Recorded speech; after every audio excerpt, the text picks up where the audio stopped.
Hi ನಮಸ್ತೆ welcome back to my channel. ಎಲ್ಲರೂ ಹೇಗಿದ್ದೀರಾ? ಐ ಹೋಪ್ ಚೆನ್ನಾಗಿದ್ದೀರಾ ಅಂತ. ಫಸ್ಟ್ ಟೈಮ್ ಯಾರೆಲ್ಲ ನನ್ನ ವಿಡಿಯೋ ನೋಡ್ತಾ ಇದ್ದೀರಾ, ವಿಡಿಯೋಗೆ ಒಂದು ಲೈಕ್ ಕೊಟ್ಟು ಹಾಗೆ ನನ್ನ ಚಾನಲ್ನ ಸಬ್ಸ್ಕ್ರೈಬ್ ಮಾಡಿಕೊಂಡು ಹಾಗೆ ನಂಗೆ ಸಪೋರ್ಟ್ ಮಾಡಿ ಅಂತ ಹೇಳ್ತಾ ಈ ವಿಡಿಯೋನ ಸ್ಟಾರ್ಟ್ ಮಾಡ್ತಾ ಇದ್ದೀನಿ. ಇದು ಹೊಸ್ತಡ್ಕಿನ ದಿನದ ವಿಡಿಯೋ ಆಗಿರುತ್ತೆ.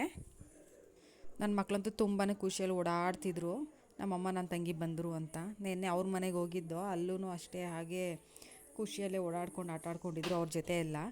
ಮತ್ತು ನಾವು ಸಂಜೆ ಆಗ್ತಿದ್ದಂಗೆ ವಾಪಸ್ ಮನೆಗೆ ಬಂದುಬಿಟ್ವಿ. ಅವ್ರಿಗೆ ಅದೇ ಮತ್ತೆ ಬೇಜಾರಾಗೋಯ್ತು. ಇವಾಗ ಇವ್ರು ಬರೋದು ಅವ್ರಿಗೇನು ಹೇಳಿರಲಿಲ್ಲ, ಹಾಗಾಗಿ ಬಂದ ತಕ್ಷಣ ಅವ್ರಿಗೆ ಒಂಥರ ಸರ್ಪ್ರೈಸ್ ಆಯಿತು. ಹಾಗಾಗಿ ತುಂಬಾ ಖುಷಿಯಿಂದ ಓಡಾಡ್ಕೊಂಡು ಆಟಾಡ್ಕೊಂಡಿದ್ರು ಅವ್ರ ಜೊತೆಗೆ. ನಮ್ಮ ಮನೆಯಲ್ಲಿ ಅಡುಗೆಗೆಲ್ಲ ಈಗ ರೆಡಿ ಮಾಡ್ಕೊತಾ ಇದ್ದೀವಿ. ನಮ್ಮ ಮನೆಯವ್ರು ಬೆಳಿಗ್ಗೆ ಚಿಕನು ಮಟನ್ ಎಲ್ಲ ತಂದು ಕೊಟ್ಟರು. ಅದನ್ನೆಲ್ಲ ಕ್ಲೀನಾಗಿ ವಾಶ್ ಮಾಡಿ ಎತ್ತಿಟ್ಟಿದ್ದೀನಿ. ಒಬ್ಬಳೇ ಮಾಡ್ಕೋಬೇಕಲ್ವ, ಆಗಲ್ಲ ಅಂತೇಳಿ ಮಕ್ಕಳನ್ನ ನೋಡಿಕೊಂಡು ಮನೆ ಕೆಲಸನೂ ಮಾಡ್ಕೊಂಡು ಎಲ್ಲ ರೆಡಿ ಮಾಡ್ಕೊಳ್ಳೋದಕ್ಕೆ ಆಗಲ್ಲ ಅಡುಗೆಗೆ ಅಂತ ನಮ್ಮ ಅಮ್ಮ ನನ್ನ ತಂಗಿ ಬರ್ತೀನಿ ಅಂತ ಹೇಳಿದರು. ಸರಿ ಅವ್ರು ಬಂದಮೇಲೆ ಮಾಡ್ಕೊಳ್ಳೋಣ ಅಂತ ಅಂದ್ಕೊಂಡೆ. ಅಷ್ಟರಲ್ಲಿ ಅವರು ಬಂದರು ಕೆಲಸ ಎಲ್ಲ ಮುಗಿಸ್ಕೊಳ್ಳೋಷ್ಟರೊಳಗೆ. ಸರಿ ಎಲ್ಲರೂ ಸೇರಿಕೊಂಡು ಬೇಗ ಮಾಡ್ಕೊಳ್ಳೋಣ ಅಂತೇಳಿ ಎಲ್ಲ ರೆಡಿ ಮಾಡ್ಕೊತಾ ಇದ್ದೀವಿ. ಮಟನ್ ಚಾಪ್ಸ್ ಮಾಡೋದಕ್ಕೆ ನಾನಿಲ್ಲಿ ಮಸಾಲೆಗಳನ್ನೆಲ್ಲ ಹುರ್ಕೋತಾ ಇದ್ದೀನಿ. ಮೊದಲಿಗೆ ಇಲ್ಲಿ ಪಾತ್ರೆಗೆ ಎಣ್ಣೆ ಹಾಕಿ ಈರುಳ್ಳಿ, ಬೆಳ್ಳುಳ್ಳಿ, ಹಸಿಮೆಣಸಿನ್ಕಾಯಿ, ಚಕ್ಕೆ, ಲವಂಗ, ಮೆಣಸು ಇಷ್ಟೂ ಹಾಕಿ ಚೆನ್ನಾಗಿ ಫ್ರೈ ಮಾಡ್ಕೋಬೇಕು. ಇದೆಲ್ಲ ಚೆನ್ನಾಗಿ ಫ್ರೈ ಆದಮೇಲೆ ಕೊತ್ತಂಬರಿ ಪುದೀನೂ ಹಾಕಿ ಅದ್ರ ಜೊತೆಗೆ ತೆಂಗಿನ ತುರಿನೂ ಹಾಕಿ ಸ್ವಲ್ಪ ಹಾಕೋಬೇಕು. ಜಾಸ್ತಿ ಹಾಕೊಳ್ಳೋಕೆ ಹೋಗಬಾರ್ದು. ಜಾಸ್ತಿ ಹಾಕ್ಬಿಟ್ರೆ ಆ ಟೇಸ್ಟ್ ಹೊರಟೋಗ್ಬಿಡುತ್ತೆ. ಹಾಗಾಗಿ ಸ್ವಲ್ಪ ತಿಕ್ನೆಸ್ ಬರೋದಕ್ಕೆ, ಸ್ವಲ್ಪ ಗಟ್ಟಿ ಕೇಳ್ತಾರೆ ಗ್ರೇವಿ ಅಂದ್ಬಿಟ್ಟು ಸ್ವಲ್ಪ ತಿಕ್ನೆಸ್ ಬರೋದಕ್ಕೆ ಮಾತ್ರ ಸ್ವಲ್ಪ ನಾನು ತೆಂಗಿನಕಾಯಿ ಆ್ಯಡ್ ಮಾಡ್ತಾಯಿದ್ದೀನಿ. ಹಾಕ್ಬಿಟ್ಟು ಅದನ್ನು ಸ್ವಲ್ಪ ಫ್ರೈ ಆಗಬೇಕು. ಅದು ಫ್ರೈ ಆದಮೇಲೆ ತಣ್ಣಗೆ ಬಿಡಬೇಕು. ತಣ್ಣಗಾದಮೇಲೆ ಅದನ್ನು ಮಿಕ್ಸಿಗೆ ಹಾಕ್ಕೊಂಡು ಗ್ರೈಂಡ್ ಮಾಡಿಕೊಂಡ್ರೆ ಆಯಿತು. ಚಿಕನ್ ಚಾಪ್ಸ್ ಮಾಡಿರೋ ವಿಡಿಯೋ ಹಾಕಿದ್ದೆ, ಆದರೆ ಮಟನ್ ಚಾಪ್ಸ್ನ ನಾನು ಹಾಕಿಲ್ಲ. ಯಾರಿಗಾದರೂ ಇದು ರೆಸಿಪಿ ಬೇಕು ಅಂತಂದರೆ ನನಗೆ ಕಾಮೆಂಟ್ ಮಾಡಿ, ನಾನು ಆ ರೆಸಿಪಿನ ಹಾಕ್ತೀನಿ. ನಾನಿವತ್ತು ಮಟನ್ ಚಾಪ್ಸು ಮೊಟ್ಟೆ ಕೋಳಿ ಸಾಂಬಾರು ಮಾಡ್ತಾಯಿದ್ದೀನಿ. ಇವಾಗೆಲ್ಲ ಫ್ರೈ ಮಾಡ್ಕೊತಾ ಇರೋದು ಮಟನ್ ಚಾಪ್ಸ್ಗೆ. ಇದೆಲ್ಲ ತಣ್ಣಗಾಗಬೇಕು, ಬಿಸಿ ಇರುತ್ತೆ, ಬಿಸಿಲು ರುಬ್ಬೋದಕ್ಕಾಗಲ್ಲ. ಅದಕ್ಕೆ ತಣ್ಣಗಾಕಿ ಎತ್ತಿಡ್ತಾಯಿದ್ದೀನಿ. ಆ ಗ್ಯಾಪಲ್ಲಿ ನಾನು ಚಿಕನ್ ಸಾಂಬಾರು ಮಾಡ್ಕೊಂಡ್ಬಿಡ್ತೀನಿ. ನಮ್ಮ ಮನೇಲಿ ಮಟನ್ ಯಾರು ಅಷ್ಟಾಗಿ ಲೈಕ್ ಮಾಡಲ್ಲ, ಚಿಕನ್ ಆದರೆ ತಿಂತಾರೆ. ಹಾಗಾಗಿ ಒಂದು 4 ಜನ ತಿಂತೀವಿ ಅಷ್ಟೇ ಮಟನ್ನು. ಅದಕ್ಕೋಸ್ಕರ ಮಟನ್ ಕಮ್ಮಿ ತರಿಸಿದ್ದೀವಿ, ನಮಗೆ ಚಾಪ್ಸ್ ಮಾಡ್ಕೊಳ್ಳೋಣ ಅಂತ. ಮಿಕ್ತವ್ರಿಗೆಲ್ಲ ಚಿಕನ್ ತಿಂತಾರಲ್ವ, ಅವ್ರಿಗೆ ಸಾಂಬಾರು ಮಾಡೋದಕ್ಕೆ ಅಂತ ಮೊಟ್ಟೆ ಕೋಳಿ ತರಿಸಿದ್ದೀನಿ. ಮೊಟ್ಟೆ ಕೋಳಿ ಸಾಂಬಾರು ಮಾಡಿಬಿಡೋಣ ಅಂತ. ಇಲ್ಲಿ ಚಿಕನ್ ಸಾಂಬಾರಿಗೆ ನಾನು ಮಸಾಲೆ ರುಬ್ಕೋತಾ ಇದ್ದೀನಿ.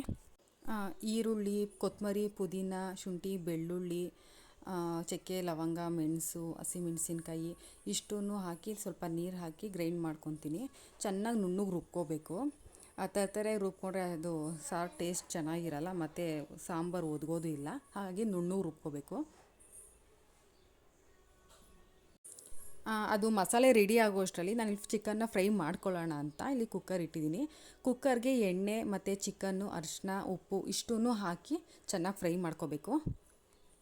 ನಾನು ಏನೇ ಒಂದು ಚಿಕನ್ ಆಗಲಿ, ಮಟನ್ ಆಗಲಿ, ರೈಸ್ ಐಟಮ್ ಆಗಲಿ ಏನೇ ಮಾಡಿದ್ರೂ ನಾನು ಬಿಸಿನೀರೇ ಹಾಕೋದು. ಯಾಕೆಂದರೆ ತಣ್ಣೀರು ಹಾಕಿದ್ರೆ ಜಾಸ್ತಿ ಟೈಮ್ ಹಿಡಿಯುತ್ತೆ ಅದು ಬಾಯ್ಲ್ ಆಗೋದಕ್ಕೆ. ಹಾಗಾಗಿ ನಾನು ಬಿಸಿನೀರು ಹಾಕ್ಬಿಡ್ತೀನಿ.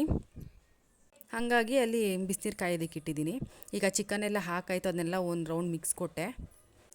ನಮ್ಮ ಕಡೆ ನಾನ್ ವೆಜ್ ಏನಾದರೂ ಮಾಡಿದಾಗ ಈ ಥರ ಕಬ್ಬಣ ಕಾಯಿಸಿ ಇಡ್ತಾರೆ. ನಾನು ಯಾವಾಗ ಮಾಡಿದ್ರು ಅಷ್ಟೇ, ನಾನು ಈ ಥರ ಕಬ್ಬಣ ಕಾಯಿಸಿ ಇಡ್ತೀನಿ. ಕೆಲವೊಬ್ಬರು ಮಸಾಲೆ ಎಲ್ಲ ಹಾಕಿ ಸಾಂಬಾರೆಲ್ಲ ಆಗೋ ಟೈಮಲ್ಲಿ ಕಾಯಿಸ್ಬಿಟ್ಟಿರ್ತಾರೆ. ಹಾಗೂ ಮಾಡ್ತಾರೆ, ಹೀಗೂ ಮಾಡ್ತಾರೆ. ಆ ಥರನೂ ಇಡ್ತಾಯಿದ್ದೆ ನಾನು ಮುಂಚೆ ಎಲ್ಲ. ಅದು ಇಡೋವಾಗ ಸಾಂಬಾರೆಲ್ಲ ಕೈಗೆ ಸಿಡಿಬಿಡ್ತಾಯಿತ್ತು. ಹಾಗಾಗಿ ಇಡೋದು ಬೇಡ, ಇನ್ನೊಂದ್ಸಲಿ ಈ ಥರ ಮಾಡ್ಕೊಳ್ಳೋಣ ಅಂತ ಈ ಥರ ಮಾಡ್ತಾಯಿದ್ದೀನಿ. ಇಲ್ಲಿ ನಾನು ಆವಾಗಲೇ ಟೊಮೊಟೊ ಮತ್ತು ತೆಂಗಿನಕಾಯಿ ಹಾಕಿರಲಿಲ್ಲ. ನಾನು ಅದನ್ನೇ ಸಪ್ರೇಟಾಗಿ ರುಬ್ಬಿ ಆಮೇಲೆ ಹಾಕ್ತೀನಿ. ಫಸ್ಟ್ ಇದಕ್ಕೆ ಉಪ್ಪು ಮತ್ತು ಖಾರ ಎಲ್ಲ ಹಿಡ್ಕೊಳ್ಳಿ ಅಂತ ಹೇಳ್ಬಿಟ್ಟು ಏನು ಹೇಳಿದ್ದೆ, ಈರುಳ್ಳಿ, ಬೆಳ್ಳುಳ್ಳಿ, ಶುಂಠಿ, ಕೊತ್ತಂಬರಿ, ಪುದೀನ, ಚಕ್ಕೆ, ಲವಂಗ ಇಷ್ಟನ್ನೆಲ್ಲನೂ ಹಾಕಿ ರುಬ್ಬಿ ನಾನು ಮಸಾಲೆ ಹಾಕ್ತೀನಿ. ಇದರಲ್ಲಿ ಸ್ವಲ್ಪ ಚೆನ್ನಾಗಿ ಬೇಯ್ಕೊಳ್ಳಿ, ಅಂದರೆ ಮಸಾಲೆ ಎಲ್ಲ ಹಿಡಿಯುತ್ತೆ ಚಿಕನ್ಗೆ ಅಂತ ಫಸ್ಟೇ ಹಾಕ್ಬಿಟ್ಟು ಚೆನ್ನಾಗಿ ಫ್ರೈ ಮಾಡ್ತೀನಿ. ಇಲ್ಲಿ ಮಿಕ್ಸಿಗೆ ತೆಂಗಿನಕಾಯಿ, ಟೊಮೊಟೊ, ಕಡಲೆ, ಸ್ವಲ್ಪ ನೀರು ಹಾಕಿ ಚೆನ್ನಾಗಿ ನುಣ್ಣಗೆ ರುಬ್ಕೋಬೇಕು. ಆಲ್ರೆಡಿ ಟೈಮ್ ಆಗಿಬಿಟ್ಟಿದೆ, ಊಟದ ಟೈಮು. ನನ್ನ ಮಕ್ಕಳು ಆಗಲೇ 2 ಸಲ ಬಂದಿದ್ದರು, ಮಮ್ಮಿ ಮಾಡಿದ್ದಾಯ್ತಾ ಅಂತ. ಇಲ್ಲಪ್ಪ ಇನ್ನು ಮಾಡ್ತಾಯಿದ್ದೀನಿ, ಎದ್ದಿದ್ದು ಲೇಟ್ ಆಯ್ತಲ್ವಾ, ಆದಮೇಲೆ ನಾನೇ ಕರಿತೀನಿ, ಹೋಗ್ರಿ ನಿಮ್ಮ ಪಾಡು ನೀವು ಕೂತ್ಕೊಂಡು ಆಟ ಆಡ್ರಿ ಅಂತ ಹೇಳಿ ಕಳಿಸ್ದೆ.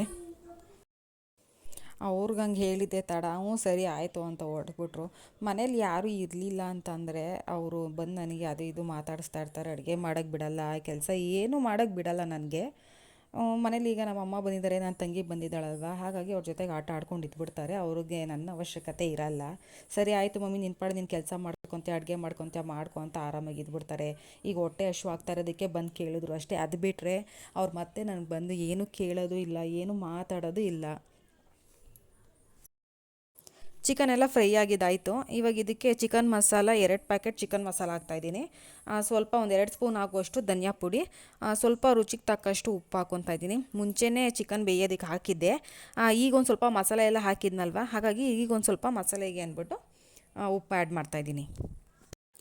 ಇದೆಲ್ಲ ಹಾಕಾದ್ಮೇಲೆ ಮತ್ತೆ ಇನ್ನೊಂದ್ಸಲಿ ಕ್ಲೀನಾಗಿ ಮಿಕ್ಸ್ ಮಾಡಬೇಕು. ತೆಂಗಿನಕಾಯಿ ಟೊಮೊಟೊ ಏನು ರುಬ್ಬಿದ್ವಿ ಅದನ್ನು ಇದಕ್ಕೆಲ್ಲ ಹಾಕ್ಬಿಟ್ಟು ಸ್ವಲ್ಪ ಅಲ್ಲಿ ಬಿಸಿನೀರು ಕಾಯಕ್ಕೆ ಇಟ್ಟಿದ್ವಲ್ಲ, ಅದನ್ನು ಎಷ್ಟು ಬೇಕೋ ಅಷ್ಟು ನೀರು ಹಾಕ್ಕೊಂಡು ಕುಕ್ಕರ್ ಲಿಡ್ ಕ್ಲೋಸ್ ಮಾಡಿ ಒಂದು 5-6 ವಿಷಲ್ ತೆಕ್ಕೊಂಡ್ರೆ ಚಿಕನ್ ಸಾಂಬಾರು ರೆಡಿ ಆಯಿತು.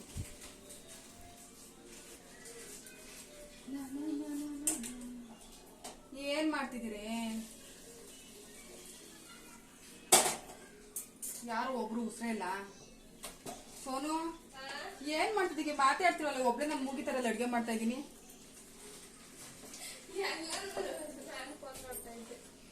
ಅಲ್ಲ ಆನ್ ಆನ್ ಆಫ್ ಮಾಡ್ಕೊ, ಯಾರಿಲ್ಲ ಅಲ್ಲಿ ಓಡ್ತಾ ಇದ್ದೀವಿ. ಓಡ್ತೈತೆ.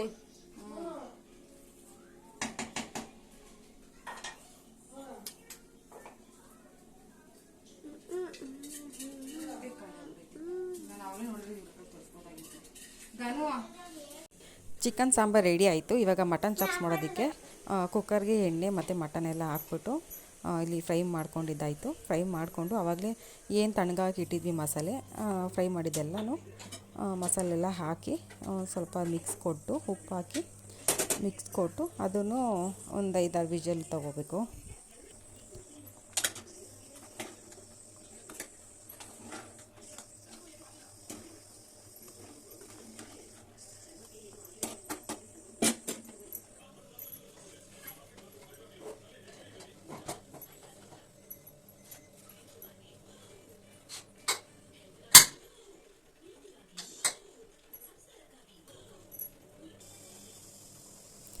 ಸಾಂಬಾರೆಲ್ಲ ಮುಗೀತು.